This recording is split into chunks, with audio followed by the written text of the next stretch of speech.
Pakistan DGMO की तरफ से शुरू हुई, लेकिन क्या यह बातचीत उस वक्त होनी चाहिए थी? क्योंकि स्ट्रेटेजिक एक्सपर्ट क्या सोचते हैं, देश क्या सोचता है, हालात क्या दिखाते हैं, वो शायद कुछ अलग रुख ले रहा था। मैं आलोक मेहता सर का रुख करूंगा। आलोक सर, वर्तमान संघर्ष को अभी हार जीत के पैमाने में आंकना थोड़ा सा मुश्किल होगा कि हम उस पर आंकने लगे, लेकिन भारत ने क्या मैसेज दिया है पिछले कुछ दिनों में, जो पाकिस्तान जो अभी विक्ट्री परेड निकाल रहा है, उसकी गवर्नमेंट को अंदर खाने मालूम है कि यह मैसेज उनको दिया जा चुका है?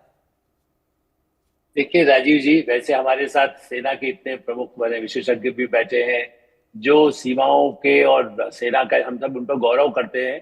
इसलिए मैं उन बातों पर नहीं जाऊंगा। उसकी बारीकी तो वो आपको बता ही रहे हैं। मैं आपसे कहना चाहता हूं कि प्रधानमंत्री नरेंद्र मोदी जब से सत्ता में आए और सत्ता से पहले भी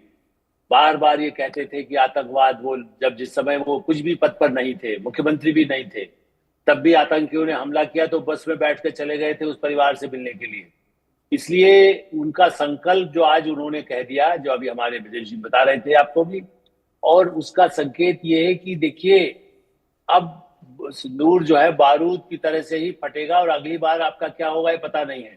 और एक महत्वपूर्ण बात उन्होंने कही, चूंकि अपोजिशन, चूंकि आपने इशारा यही किया है ना कि उसको कई लोग अलग अलग स्ट्रेटेजिस्ट नहीं है, मैं क्षमा करेंगे लेकिन मैं नाम यदि ले भी लूं तो जयराम रमेश ने आज भी कुछ प्रतिक्रिया दी, या पवन खेड़ा जी ने दी, या राहुल गांधी कितने दिनों से कुछ कह रहे हैं, वो स्ट्रेटेजिस्ट नहीं है। या और भी उनके जो कोई साथी हो, ओवैसी जा रहे स्ट्रेटेजी उनसे ज्यादा बेहतर वो हो सकता है जो कह रहे हो,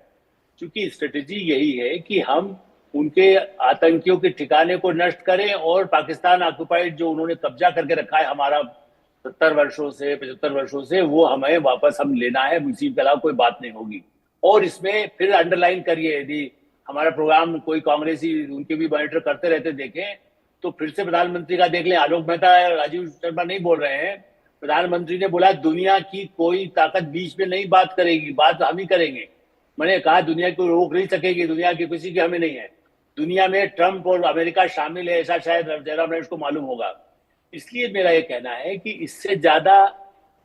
एक 22 तारीख 22 मिनट का सिंदूर ऑपरेशन, आतंकवादियों के 11 अड्डे नष्ट करना,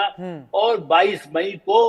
और प्रबलता के साथ उस विकास जैसलमेर, देखिए वो सीमा भी हम कश्मीर की बात करते हैं, मैं और आप भी गए होंगे बीकानेर, जैसलमेर, इतना खुला है कि वहां हमारे बीएसएफ और उनको इतनी दिक्कत आती है करने के लिए उस क्षेत्र में भी उसने। और इसलिए प्रधानमंत्री पहले, आपने कहा वो सभा में बोले, राष्ट्र को संबोधित नहीं,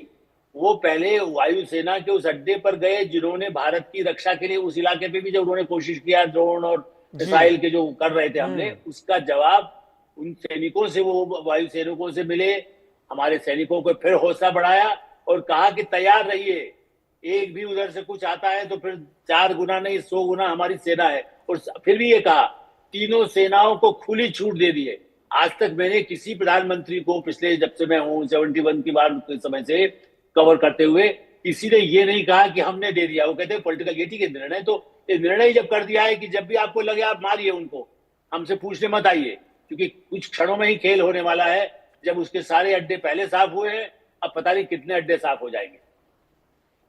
इतने अड्डे साफ हो चुके हैं, आप कितने साफ हो जाएंगे, आलोक सर इस बारे में इशारा दे रहे हैं। लेकिन एक बात यहां पर बहुत खास है, एक बात यहां पर बहुत क्लियर है, प्रधानमंत्री चीजों को बहुत चुनकर तय करते हैं। वो क्यों तय करते हैं हम चर्चा में उसको भी लाएंगे, लेकिन पहले मैं अहमद मस्तिकन को अपनी चर्चा में ले आना चाहता हूं। अमेरिका से मेरे साथ जुड़े हैं, सीनियर जर्नलिस्ट हैं, बलूचिस्तान को रिप्रेजेंट करते हैं, बलोच संस्कृति, बलोच कल्चर। मुझे याद पड़ता है जब